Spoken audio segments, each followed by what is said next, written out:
Était-il possible qu'un simple paysan de Sibérie, un voleur de chevaux à la réputation sulfureuse, puisse tenir entre ses mains le destin du plus grand empire du monde? Comment les témoignages sur ces frasques en état d'ivresse disparaissaient-ils des archives de la police sur ordre personnel du ministre de l'Intérieur, alors même que les généraux les plus décorés ne pouvaient obtenir une audience avec le tsar? La question n'est pas de savoir s'il était un saint ou un démon. La véritable énigme est de comprendre pourquoi le trône des Romanov, au sommet de sa puissance, a eu besoin de lui. L'histoire de Grigori Raspoutine n'est pas celle d'un homme, mais celle d'un poison versé dans une coupe déjà fissurée. Elle commence dans la boue gelée et la brutalité sans nom de la Sibérie, dans le village de Pokrovskoye, gouvernement de Tobolsk. Un lieu où la vie humaine valait moins que celle d'un bon cheval et où la foi était aussi sauvage et impitoyable que la taïga elle-même. Né aux alentours de 1869, le jeune Grigori Efimovitch Novik n'avait rien d'un élu. Il était illettré, bagarreur, porté sur la boisson et le vol. Son premier surnom, Raspoutine, signifiait le débauché, un titre qu'il gagna bien avant que les salons de Saint-Pétersbourg n'en fassent un murmure scandaleux. Pourtant, au milieu de cette brutalité ordinaire, quelque chose d'autre se manifestait. Des éclairs d'une étrange perspicacité. Il pouvait fixer un homme dans les yeux et deviner ses pensées les plus secrètes, ses peurs les plus profondes. Il touchait un animal malade et la fièvre tombait. Ces moments étaient rares, imprévisibles, comme des pépites d'or dans une rivière de fange. Étaient-ce les premiers signes d'un don divin ou les ruses d'un esprit exceptionnellement observateur et manipulateur? La Sibérie ne faisait pas de distinction. Pour ses voisins, il était à la fois un vaurien et un homme touché par Dieu, un Eurodivi, un fol en Christ. Sa transformation commença véritablement après une accusation de vol de chevaux qui le força à fuir. Ce ne fut pas une fuite, mais un pèlerinage. Pendant des mois, il erra, marchant des milliers de verstes, dormant à la belle étoile, se nourrissant de ce que la pitié des hommes lui offrait. Il visita des monastères, écouta des ermites, mais son âme agitée ne trouvait de repos nulle part. C'est durant cette période qu'il aurait rencontré les Clistes, une secte mystique et secrète, pour qui la grâce divine ne pouvait être atteinte qu'après avoir touché le fond du péché. « Pêche et repens-toi », disait-il. Une doctrine dangereuse et séduisante pour un homme dont les appétits étaient aussi vastes que la steppe. Il y aurait appris que le corps n'est qu'une enveloppe et que les passions, loin d'être combattues, doivent être épuisées jusqu'à la nausée pour que l'esprit puisse s'élever. Une philosophie sur mesure pour un démon en devenir. Lorsqu'il revint à Pokrovskoye, il n'était plus le même. Il avait troqué ses haillons de paysan contre la robe d'un starets, d'un ancien sage. Il parlait par énigmes, ses yeux brûlaient d'une intensité nouvelle et insoutenable. Il priait avec une ferveur qui confinait à la folie, jeûnait pendant des jours, puis se jetait dans des orgies de nourriture et de boissons. Les miracles devinrent de plus fréquents, ou du moins les rumeurs à leur sujet. Il aurait prédit une sécheresse dévastatrice, sauvé un village de la ruine. La nouvelle se répandit. De Tobolsk, de Tioumen, des pèlerins commencèrent à affluer vers sa modeste isba. Ils ne venaient pas chercher la sagesse, mais des solutions. Ils apportaient leurs malades, leurs désirs, leurs angoisses. Il les écoutait, les scrutait de son regard hypnotique, marmonnait des prières et leur donnait des conseils étranges, souvent immoraux, mais qui semblaient fonctionner. Son pouvoir ne résidait pas dans la théologie, qu'il ignorait, mais dans une compréhension instinctive et animale de la psyché humaine. Il sentait la faiblesse, le désir inavoué, la culpabilité cachée. Il ne guérissait peut-être pas les corps, mais il offrait quelque chose de bien plus précieux dans une Russie au bord du gouffre, la certitude. Dans un monde de doute, il était une force de la nature. Il ne se souciait pas des conventions, des lois de l'Église ou de l'État. Il était sa propre loi. L'aristocratie cherchait le salut de l'ennui dans les bras de la mystique, mais n'a trouvé que l'humiliation dans les bras d'un paysan. Et c'est cette réputation mélange de sainteté et de soufre qui commença son long voyage vers l'ouest, porté par les lettres et les murmures, jusqu'à atteindre les oreilles des plus puissants et des plus désespérés de l'Empire. La capitale, Saint-Pétersbourg, avec sa soif insatiable de nouveautés et son mysticisme de salon, était une proie parfaite. La rumeur de son existence arriva à Saint-Pétersbourg comme une bourrasque de vent glacial de l'Est, portant avec elle l'odeur de la terre noire et du péché primordial. La ville, à l'aube du XXe siècle, était une poudrière de contradictions. D'un côté, le rationalisme, l'industrie, une façade européenne étincelante. De l'autre, une fascination morbide pour l'occultisme, le spiritisme, les prophètes de l'Apocalypse. L'élite, blasée et angoissée, se pressait dans les salons pour écouter des théosophes à la mode et des charlatans de passage. C'est dans ce terreau fertile que la graine de la légende de Raspoutine allait germer. Les premières à en entendre parler furent les grandes duchesses Milika et Anastasia, filles du roi du Monténégro, surnommées à la cour le corbeau monténégrin, pour leur obsession du mysticisme. Elles furent ses premières apôtres, ses premières victimes consentantes. Elles virent en lui, non pas un paysan grossier, mais l'incarnation de la Sainte Russie, un homme du peuple envoyé par Dieu pour sauver la dynastie. Qu'est-ce qui est pire ? Un mensonge cynique ou une foi aveugle qui mène à l'abîme. Pour ces femmes, et bientôt pour tant d'autres, Raspoutine était la réponse à une prière qu'elles n'osaient formuler à voix haute. L'Empire était malade et elles le sentaient. Elles l'introduisirent dans leur cercle, un cénacle d'aristocrates en quête de frissons spirituels. Son arrivée fut un choc. Il ne cherchait pas à plaire. Il entrait dans une pièce sans saluer, fixait les comtesses et les princesses de son regard perçant, posait des questions d'une crudité déconcertante, sentait la sueur et le cuir. Il mangeait avec ses mains rôtées à table et pourtant personne n'osait le chasser. Il y avait en lui une autorité brute, une absence totale de peur qui fascinait et paralysait à la fois. Dans ces salons où tout n'était que faux-semblant et politesse calculée, son authenticité bestiale agissait comme un électrochoc. Ses séances étaient de véritables duels psychologiques. Il ne faisait pas tourner les tables ni n'invoquer les esprits. Il s'asseyait et son regard faisait le reste. Il pouvait humilier publiquement un général décoré en révélant une liaison secrète, ou consoler une dame de la cour en lui décrivant avec une précision troublante un rêve qu'elle avait fait la nuit précédente. Il ne donnait pas de conseils, il assénait des vérités. Son langage était simple, imagé, truffé de paraboles paysannes qui, dans la bouche de cet homme étrange, prenaient des allusions prophétiques. Il ne séduisait pas les esprits, il les prenait d'assaut. Rapidement, avoir sa propre histoire avec Raspoutine devint un signe de distinction dans la haute société. On se vantait de l'avoir reçu, d'avoir été choqué par ses manières, d'avoir entreaperçu la lueur de son pouvoir. Il était le monstre à la mode, le barbare sacré que l'on s'arrachait. Mais son objectif n'était pas les salons, c'était le trône. Et les princesses monténégrines étaient à la clé.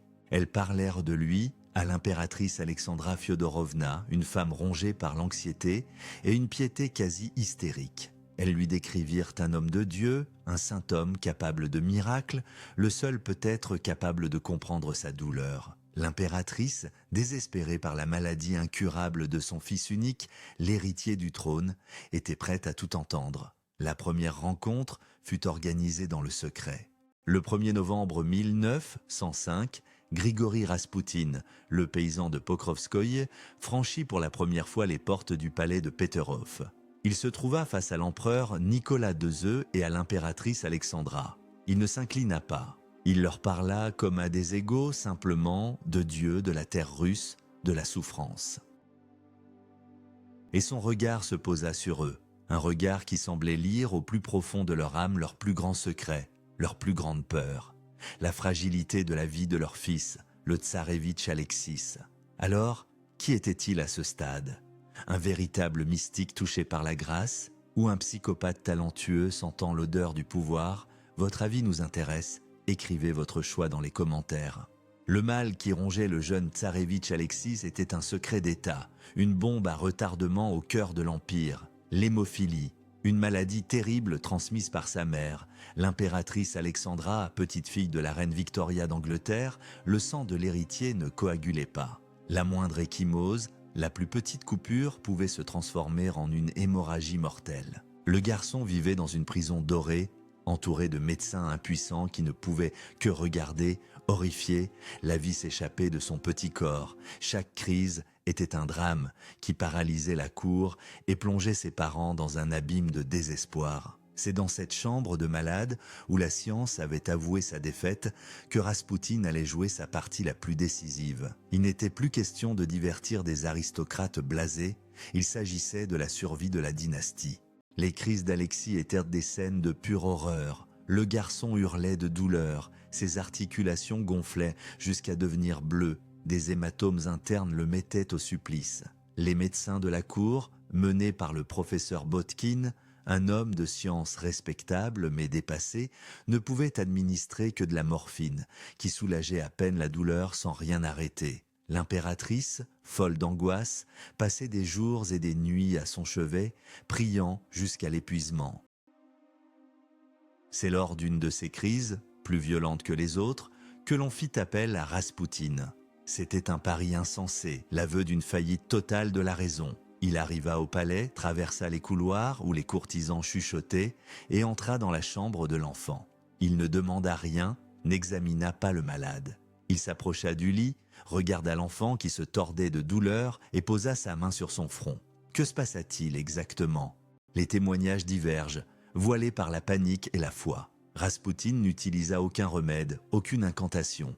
Il se contenta de parler. D'une voix calme, monocorde, hypnotique, il dit à l'enfant que la douleur allait partir, qu'il devait dormir. Il pria, non pas les prières complexes de l'orthodoxie, mais des mots simples, des suppliques directes et puissantes. Et l'inexplicable se produisit. L'enfant cessa de gémir. La tension de ses membres se relâcha. En quelques minutes, il sombra dans un sommeil profond et paisible. Au matin, l'hémorragie s'était arrêtée, le gonflement avait diminué. Le miracle avait eu lieu. Pour le docteur Botkin et les autres sceptiques, l'explication était simple. Raspoutine, par une forme de suggestion hypnotique, avait calmé l'enfant. En réduisant son anxiété et sa pression artérielle, il avait permis au processus de coagulation, si faible soit-il, de faire son œuvre. Mais pour Alexandra, la réponse était d'une autre nature. C'était Dieu. Dieu avait envoyé un sauveur. Cet événement scella le destin de Raspoutine et, avec lui, celui de l'Empire. Il devint indispensable. Chaque fois qu'Alexis avait une rechute, on l'appelait. Parfois en personne, parfois même par téléphone. Son marmonnement rauque à l'autre bout du fil semblait suffire à enrayer la crise. Il n'était plus un gourou de passage, il était notre ami, le seul espoir de la famille impériale. Nicolas et Alexandra en particulier lui vouèrent une confiance absolue. Ils voyaient en lui l'incarnation du peuple russe, simple et pieux, un lien direct avec Dieu qui leur faisait défaut. Ils fermaient les yeux sur les rumeurs de plus en plus nombreuses concernant sa vie dissolue. Comment un homme capable de tels miracles pouvait-il être mauvais? Pour eux, ces histoires n'étaient que des calomnies, des complots ourdis par ceux qui jalousaient son influence. Le pouvoir de Raspoutine ne résidait plus seulement dans son regard, mais dans le sang de l'héritier. Chaque goutte qui ne coulait pas renforçait sa position. Il devint le gardien de la vie du tsarévitch et donc le gardien de l'avenir de la Russie. Les ministres, les généraux, les membres de la famille impériale comprirent avec effroi que pour atteindre le tsar, il fallait désormais passer par ce paysan sibérien. Il était devenu le verrou et la clé du pouvoir suprême. La science offrait des diagnostics, mais pas d'espoir. Raspoutine n'offrait aucune explication, seulement des miracles. Et dans le crépuscule de l'Empire, face à l'abîme, la famille impériale avait fait son choix. Elle avait choisi le miracle. Un choix qui allait les sauver à court terme pour mieux les perdre à la fin. Au palais de Tsarskoye Selo, il était Grigori, l'homme de Dieu, le confident humble de l'impératrice, le seul capable de soulager les souffrances de l'héritier. Il menait des conversations pieuses, parlait de la Sainte Russie avec des larmes dans les yeux et bénissait la famille impériale avec l'autorité d'un prophète.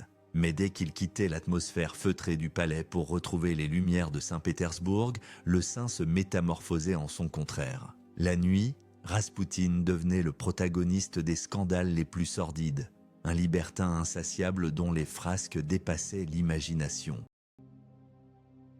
C'était une double vie menée au vu et au su de tous, un spectacle grotesque qui minait les fondements même du trône. Le jour, il était le sauveur de la dynastie.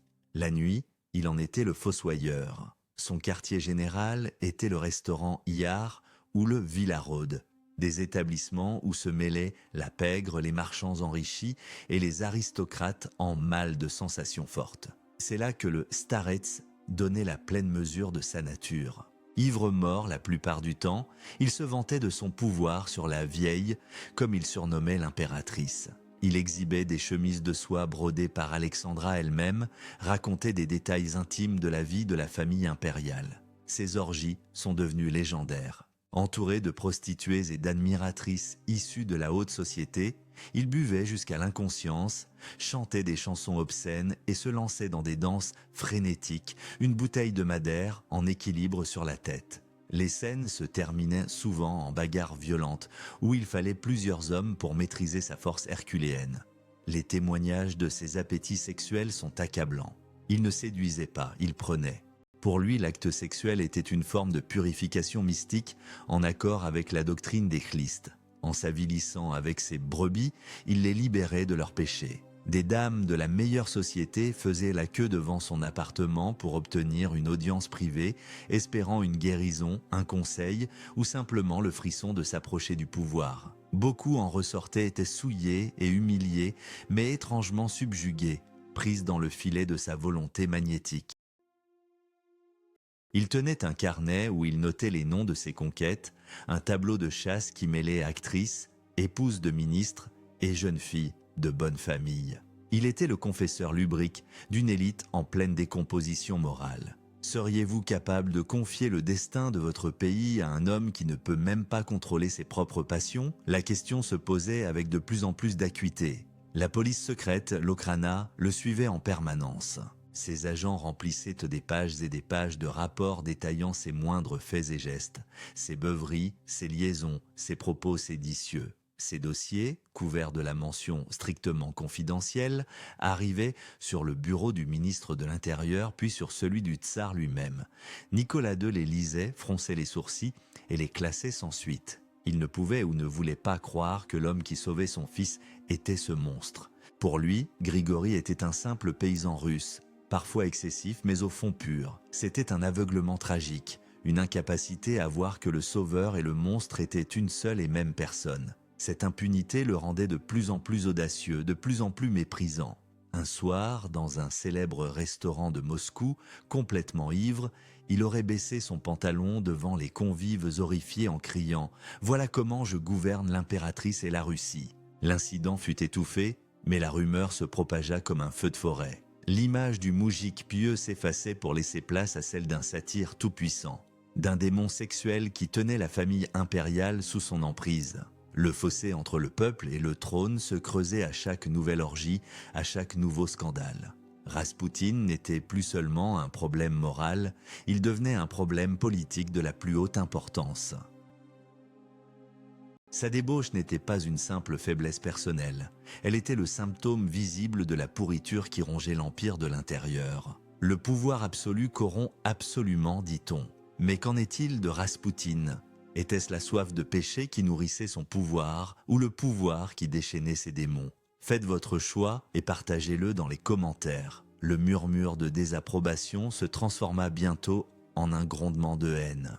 Les scandales répétés, l'arrogance de Raspoutine et son influence grandissante sur le couple impérial commencèrent à inquiéter sérieusement les sphères dirigeantes. Il ne s'agissait plus de simples rumeurs de salon, mais d'une menace tangible pour la stabilité de l'État. Une opposition puissante et déterminée se forma, non pas parmi les révolutionnaires, mais au sein même de l'élite conservatrice, de l'Église et du gouvernement. La chasse aux démons était ouverte et elle serait menée par les hommes les plus puissants de l'Empire. Le premier à oser l'affronter de front fut Piotr Stolypine, le Premier ministre, un homme d'État autoritaire, intelligent et profondément patriote. Il voyait en Raspoutine un charlatan dangereux qui discréditait la monarchie. Stolypine n'était pas homme à se contenter de rumeurs. Il ordonna une enquête approfondie de l'Okhrana. Le dossier qu'il réunit était accablant. Il contenait les témoignages des femmes abusées, les rapports de filature détaillant les orgies, les preuves de son ingérence dans les affaires de l'Église. Fort de ce dossier, Stolypine demanda une audience au tsar. La confrontation fut d'une violence inouïe. Le Premier ministre présenta les faits sans phare et exigea l'expulsion immédiate de Raspoutine de la capitale. Il mit sa démission dans la balance. Nicolas II prit entre son respect pour ce ministre efficace et sa foi aveugle en l'homme de Dieu, hésita.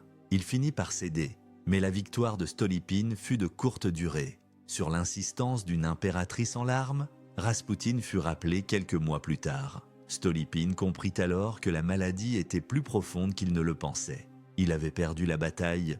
En septembre 1911, il fut assassiné à Kiev. Sa mort laissa le champ libre à l'influence du Starets. L'Église orthodoxe, qui avait d'abord vu en Raspoutine un possible allié, se retourna également contre lui. Des prélats influents comme l'évêque Hermogène et le moine Iliodore, d'anciens protecteurs, tentèrent de le raisonner, puis, face à son arrogance, l'excommunièrent de manière non officielle. Ils dénoncèrent publiquement ses hérésies, son comportement sacrilège.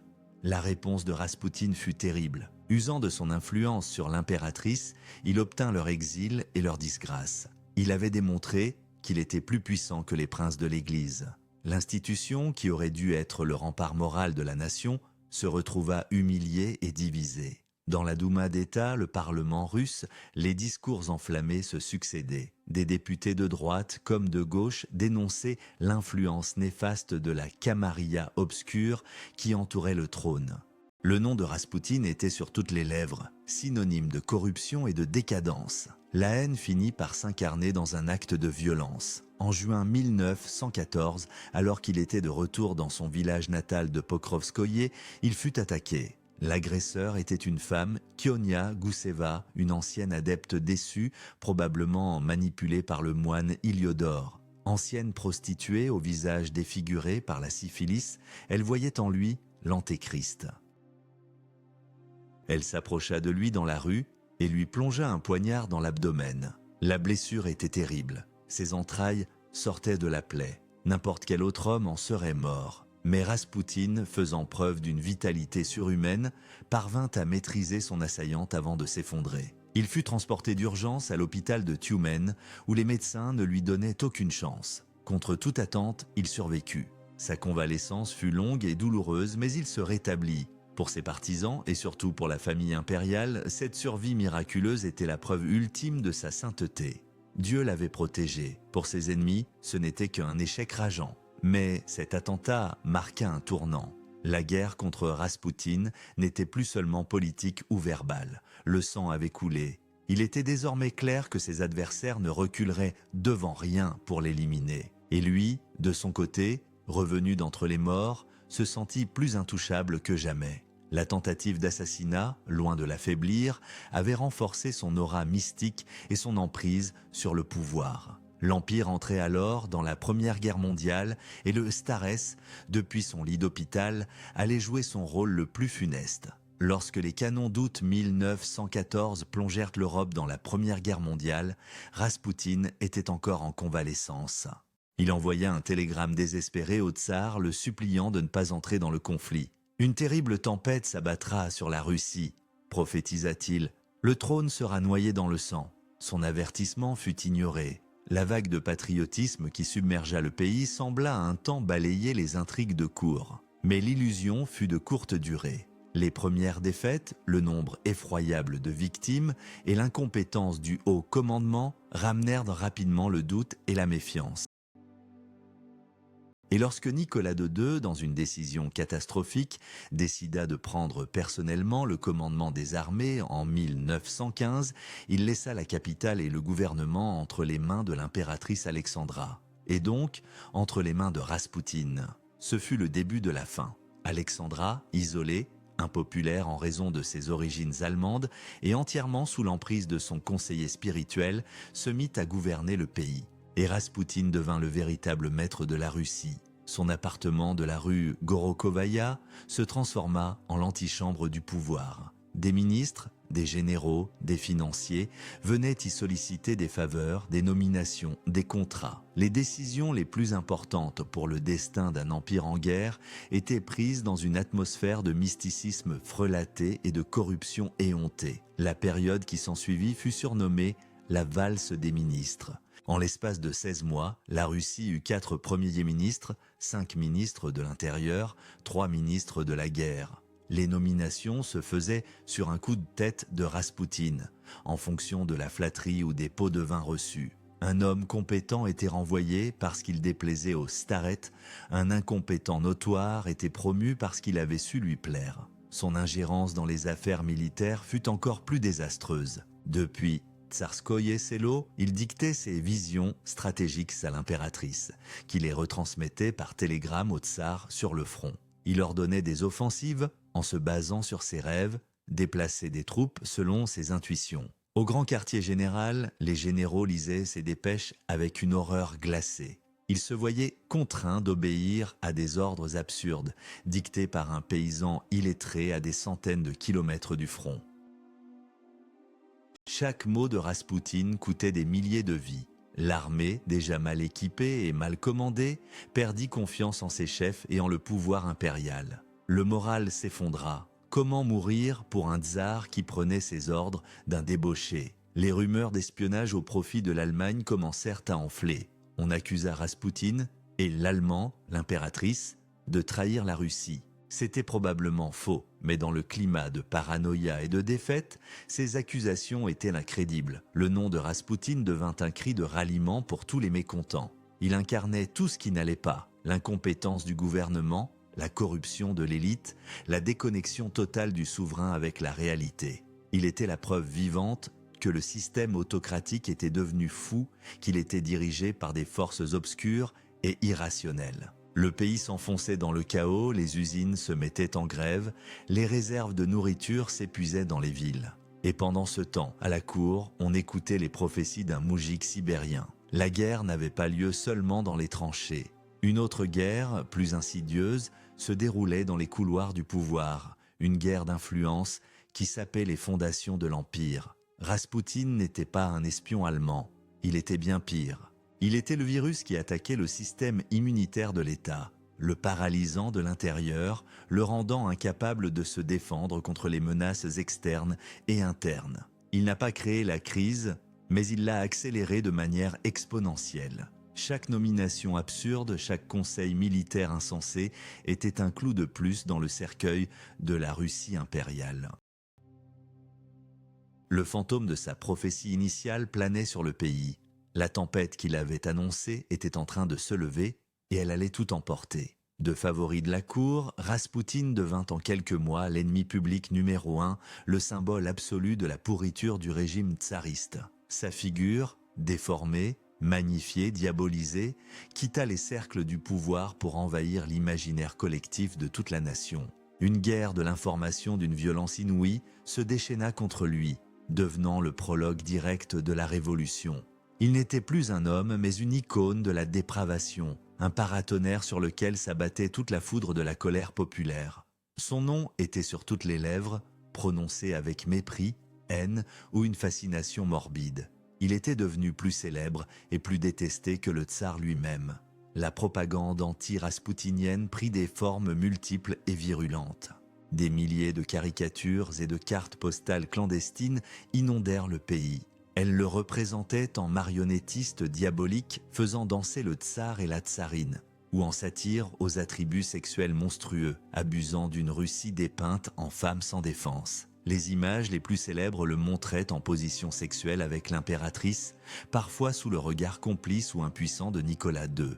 Ces pamphlets, souvent grossièrement pornographiques, étaient d'une efficacité redoutable. Ils détruisaient le dernier tabou, le caractère sacré de la famille impériale. Ils disaient au peuple que leur souverain était non seulement incompétent, mais aussi moralement corrompu, soumis aux caprices d'un paysan lubrique. Le folklore s'empara également du personnage. On chantait des tchastouchki, des couplets satiriques dans les villages et les casernes. Grishka, Raspoutine, assieds-toi sur un trône et règne sur le tsar et sa babonne. Son nom devint une insulte, une malédiction. Dans les villes affamées où les femmes faisèrent la queue pendant des heures pour un morceau de pain, la colère montait. Et cette colère avait un visage, celui de l'Allemande qui trahissait le pays et celui de son amant démoniaque Raspoutine. Les manifestations de rue, les grèves, les mutineries de soldats qui éclataient de plus en plus fréquemment avaient souvent les mêmes slogans. « À bas l'Allemande »,« à bas Raspoutine ». L'ironie tragique est que sa figure unit tout le monde contre le trône. Les monarchistes les plus convaincus, qui voulaient sauver l'autocratie, le haïssaient parce qu'il la déshonorait. Les libéraux le détestaient parce qu'il incarnait l'absolutisme et l'obscurantisme. Les révolutionnaires, rang de Kerensky à Lénine, l'utilisaient comme l'arme de propagande parfaite pour démontrer la faillite du système. Il était la preuve que le régime était irréformable, qu'il fallait l'abattre. Raspoutine était devenu l'abcès de fixation de toutes les frustrations, de toutes les peurs et de toutes les haines d'une nation au bord de l'implosion. Toute la complexité de la crise russe, la guerre, la misère, l'injustice sociale, se trouvait réduite à cette seule figure grotesque et maléfique. Il était devenu plus qu'un homme, il était un mythe, un symptôme. En le détruisant, beaucoup croyaient naïvement qu'il pourrait guérir la Russie. Cette focalisation sur un seul individu, si néfaste soit-il, empêchait de voir les causes profondes du mal. C'était une illusion dangereuse. On pensait qu'en coupant la tête du monstre, le corps de l'Empire retrouverait sa santé. Mais le monstre n'était que le reflet de la maladie, pas sa cause. La haine qu'il cristallisait était le carburant de la révolution qui approchait. L'avalanche de colère populaire était en marche. Et elle allait bientôt tout balayer, le trône, l'Empire et le souvenir même de l'ancienne Russie. L'histoire montre comment une figure peut catalyser la haine d'une nation. Mais qui est le plus coupable ? Le manipulateur qui séduit une nation ou la nation qui se laisse séduire par des mensonges faciles ? Votre opinion est cruciale. Laissez-la en commentaire. À la fin de l'année 1916, la situation était devenue intenable. La haine envers Raspoutine avait atteint un point de non-retour. Pour un groupe d'hommes issus de la plus haute aristocratie et même de la famille impériale, il n'y avait plus qu'une seule solution, l'assassinat. Ce n'était pas un complot révolutionnaire, mais une tentative désespérée de la part de l'élite conservatrice de sauver la monarchie d'elle-même. Ils pensaient qu'en éliminant le démon, ils pourraient rendre le tsar à la raison et restaurer la confiance dans le trône. C'était leur dernière chance. La préparation de ce qui allait devenir l'un des meurtres les plus célèbres de l'histoire fut menée comme un véritable thriller mêlant le faste décadent de l'aristocratie à la brutalité d'un crime de sang-froid. Le cerveau de la conspiration était le prince Félix Youssoupov, l'héritier de la plus grande fortune de Russie. Un jeune homme esthète marié à une nièce du tsar. Ses motivations étaient un mélange complexe de patriotisme, d'ambition personnelle et peut-être d'une jalousie trouble face à l'influence de Raspoutine. Il se rapprocha du staret, feignant l'admiration et la curiosité pour gagner sa confiance. Il se fit passer pour un disciple en quête de conseils, endurant les manières grossières et les avances à peine voilées de sa future victime. Chaque rencontre était une épreuve de nerfs, un pas de plus vers le dénouement fatal. Youssoupov était l'appât et son somptueux palais sur la Moïka serait le piège. Il ne pouvait agir seul. Il recruta 2 complices de premier plan. Le premier fut le grand-duc Dimitri Pavlovitch, cousin germain du tsar. Sa participation donnait au complot une légitimité dynastique. C'était un membre de la famille impériale qui se levait pour nettoyer la maison. Le second était Vladimir Porichkevitch, un député de la Douma, monarchiste acharné et tribun ultranationaliste. Il détestait Raspoutine, y voyant un agent de la destruction de la Sainte-Russie. Porichkevitch était un homme d'action, brutal et décidé, qui apporterait la force et la résolution nécessaires le moment venu. D'autres personnages secondaires furent impliqués, comme le docteur Stanislas Lazovert, chargé de préparer le poison. Le plan fut discuté lors de réunions secrètes dans des appartements feutrés, tandis que la ville grondait de colère. Plusieurs scénarios furent envisagés et rejetés. Finalement, ils se mirent d'accord sur une stratégie. Youssoupov inviterait Raspoutine dans son palais sous le prétexte de lui présenter sa femme et la magnifique princesse Irina que le Staretsev désirait ardemment rencontrer. On l'attirerait dans une salle à manger aménagée au sous-sol, une sorte de bonbonnière confortable et insonorisée. Là, on lui offrirait des gâteaux et du vin de Madère, ses péchés mignons, généreusement assaisonnés de cyanure de potassium. Une fois le poison ayant fait son effet, on se débarrasserait discrètement du corps dans la rivière Neva, gelée en cette saison. Le plan semblait parfait, propre. presque chirurgicale. La tension monta à mesure que la date fatidique approchait. La nuit du 16 au 17 décembre 1916 fut choisie. Les conspirateurs étaient-ils des héros ou des assassins? Pour eux, le doute n'était pas permis. Ils se voyaient comme des chirurgiens s'apprêtant à exciser une tumeur maligne pour sauver le corps de l'État. Mais l'histoire est souvent plus ironique. En décidant de se faire justice eux-mêmes, ces aristocrates, ces défenseurs de l'ordre établi, allaient commettre un acte qui violait la loi divine et humaine, un acte qui, loin de sauver l'Empire, allait briser le dernier sceau et précipiter sa chute. Le verdict était tombé. Dans les caves luxueuses du palais Yusupov, le vin était empoisonné, les gâteaux attendaient, et le destin de la Russie s'apprêtait à basculer dans une nuit de sang et de glace. La nuit du 16 décembre était glaciale. Une fine couche de neige recouvrait les rues de Petrograd, étouffant les bruits de la ville. Au palais Yusupov, sur la Moïka, une fausse réception battait son plein à l'étage. Un gramophone jouait des airs américains à la mode, une diversion sonore pour masquer le drame qui se préparait au sous-sol. C'est là que le prince Félix attendait, le cœur battant, dans une salle à manger intime qu'il avait fait spécialement aménager. Sur une table, des assiettes de gâteaux roses à la crème et des bouteilles de Madère. Plusieurs de ces gâteaux et le vin dans certains verres étaient chargés d'assez de cyanure pour tuer une dizaine d'hommes. Vers minuit, Raspoutine arriva. Il était de bonne humeur, vêtu d'une magnifique chemise de soie brodée, confiant. Il pensait rencontrer la princesse Irina. Il entrait dans la gueule du loup. Yusupov le fit asseoir, lui servit du vin, lui proposa des gâteaux. Raspoutine, méfiant au début, finit par se détendre. Il parla, mangea plusieurs gâteaux empoisonnés, but plusieurs verres de vin frelaté. Les minutes passaient, longues comme des heures. Yusupov, en proie à une panique grandissante, observait sa victime. Rien, absolument rien. Le poison foudroyant ne semblait avoir aucun effet. Raspoutine se plaignit seulement d'une gorge sèche et demanda encore à boire. La vitalité surhumaine du moujik, sa résistance presque surnaturelle transformait le meurtre clinique en un cauchemar éveillé. Yusupov monta plusieurs fois à l'étage pour consulter ses complices, le visage défait. Le plan avait échoué. Il fallait improviser. La science avait failli, seule la violence brute pouvait désormais avoir raison de l'homme qui ne voulait pas mourir. Désespéré, Yusupov redescendit, un pistolet Browning dissimulé dans son dos. Il s'approcha de Raspoutine, qui admirait un crucifix en cristal de roche, et lui tira une balle en pleine poitrine. Le bruit de la détonation fut assourdissant. Raspoutine poussa un cri rauque et s'effondra sur le sol. Les autres conspirateurs descendirent en trombe. Le docteur Lazovert constata le décès.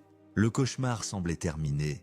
Ils se préparèrent à déplacer le corps, mais alors que Yusupov se penchait sur le cadavre, l'horreur absolue se produisit. Raspoutine ouvrit les yeux. Des yeux verts, remplis d'une fureur démoniaque, avec un grognement bestial, il se jeta sur le prince, cherchant à l'étrangler, en répétant son nom dans un souffle. Puis, se relevant avec une agilité terrifiante, l'homme mortellement blessé se rua vers l'escalier. La scène bascula dans la panique la plus totale. Raspoutine, le corps ensanglanté, parvint à ouvrir une porte et à s'enfuir dans la cour enneigée du palais. Il criait « Félix, Félix, je dirai tout à la tsarine ». Il semblait immortel. C'est alors que Purishkevitch, qui avait gardé son sang-froid, se lança à sa poursuite. Il tira une première fois, manqua, une deuxième fois toucha Raspoutine à l'épaule, une troisième fois dans le dos, et enfin, une quatrième balle, tirée presque à bout portant dans la tête, abattit définitivement le géant. Il s'écroula dans la neige, mais la peur des assassins était telle qu'ils ne prirent aucun risque. Ils traînèrent le corps à l'intérieur et, dans une frénésie de violence, s'acharnèrent sur lui à coups de matraque, lui broyant le visage jusqu'à le rendre méconnaissable. Ce n'était plus un assassinat, c'était un exorcisme. Plus tard dans la nuit, les conspirateurs enveloppèrent le corps mutilé dans un lourd rideau, le transportèrent en voiture jusqu'à un pont et le jetèrent dans un trou percé dans la glace de la Neva. Ils étaient convaincus d'avoir sauvé la Russie. Mais le cadavre de Raspoutine allait refaire surface, physiquement et métaphoriquement. Loin de calmer la situation, leur acte brutal allait être l'étincelle qui mettrait le feu aux poudres. Ils avaient tué un homme, mais ils avaient rendu son mythe immortel. La mort de Raspoutine ne fut pas la fin de la crise, mais le début du chaos final. la première scène sanglante de la tragédie qui allait engloutir l'Empire tout entier. La bête était morte, mais ses prophéties, elles, commençaient à peine à se réaliser. L'assassinat de Raspoutine, conçu comme un acte salvateur, se révéla être un coup de grâce pour la monarchie. Le corps, horriblement mutilé, fut retrouvé quelques jours plus tard, prisonnier des glaces. L'autopsie révéla une vitalité stupéfiante. De l'eau fut trouvée dans ses poumons, suggérant qu'il était peut-être encore en vie lorsqu'on le jeta dans la Neva. Pour l'impératrice Alexandra, la nouvelle fut un coup de foudre. Son ami, son sauveur, son saint, avait été assassiné. Son chagrin se mua en une fureur glaciale. L'enquête, menée sans ménagement, révéla rapidement l'identité des coupables. Mais comment juger un grand-duc et le plus riche prince de l'Empire ? Nicolas II, sous la pression de la famille impériale qui approuvait l'acte, se contenta d'exiler les assassins. Cette clémence fut perçue par le peuple comme la preuve ultime que la justice n'était pas la même pour tous. L'abîme entre le trône et la nation devint infranchissable. La plus célèbre prophétie de Raspoutine, consignée dans une lettre laissée à la tsarine, commença alors sa marche funeste vers l'accomplissement. « Si je suis tué par de simples moujiks, avait-il écrit, le tsar n'a rien à craindre. Mais si je suis tué par des boyards, des nobles, alors leur sang restera sur leurs mains pendant 25 ans. Aucun noble ne survivra en Russie. Frère se lèvera contre frère. Ils se haïront et s'entretueront, et pendant 25 ans, il n'y aura plus de noblesse dans le pays. Tsar de la terre russe, si tu entends le son de la cloche qui te dit que Grigori a été tué, sache que si ce sont tes parents qui ont causé ma mort, alors aucun membre de ta famille, c'est-à-dire aucun de tes enfants ou de tes parents, ne restera en vie plus de 2 ans. Ils seront tués par le peuple russe. » Moins de 3 mois après le meurtre, la révolution de février éclata. Les grèves, les émeutes de la faim et la mutinerie de la garnison de Pétrograd balayèrent 3 siècles de règne des Romanov en quelques jours. Nicolas II fut contraint d'abdiquer. La mort de Raspoutine n'avait rien sauvé. Elle avait simplement privé le régime de son paratonnerre. Toute la haine qui s'était concentrée sur lui se reporta directement sur le tsar et la tsarine.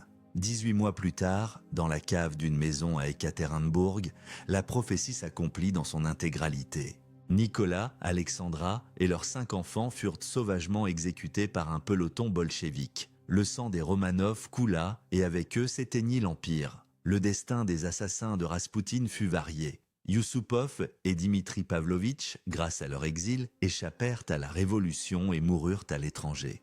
Pourishkevitch mourut du typhus en combattant les bolcheviks. Ils avaient survécu, mais l'ordre qu'ils avaient voulu préserver avait disparu à jamais. Alors, qui était Grigori Raspoutine? La cause de la chute de l'Empire ou simplement son symptôme le plus spectaculaire? Il n'était probablement ni l'un ni l'autre. Il était un catalyseur, un révélateur chimique plongé dans une solution déjà saturée de mécontentement, de misère et de défiance. Sa personnalité extraordinaire, mélange de magnétisme, de ruse et de brutalité, a agi comme un miroir qui a renvoyé à l'élite russe sa propre image, superstitieuse, décadente, avide de pouvoir et moralement en faillite. Chaque tentative d'utiliser son pouvoir pour un bénéfice personnel n'a fait qu'accélérer la décomposition générale. Son fantôme hante encore la Russie, transformée par la culture populaire tantôt en démon, tantôt en sexe symbole, toujours une figure de fascination et de répulsion.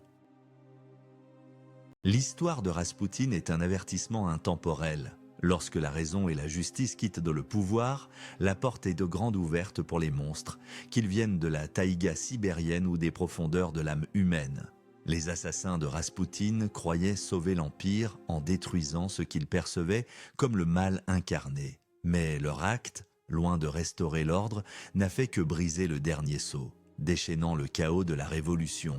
Cela nous amène à réfléchir sur la nature du changement. Dites-nous, que choisiriez-vous pour un monde qui a besoin de se transformer? Une chirurgie risquée qui pourrait tuer le patient ou une thérapie lente qui pourrait ne pas arriver à temps pour le sauver? Écrivez votre réponse dans les commentaires, votre opinion est précieuse.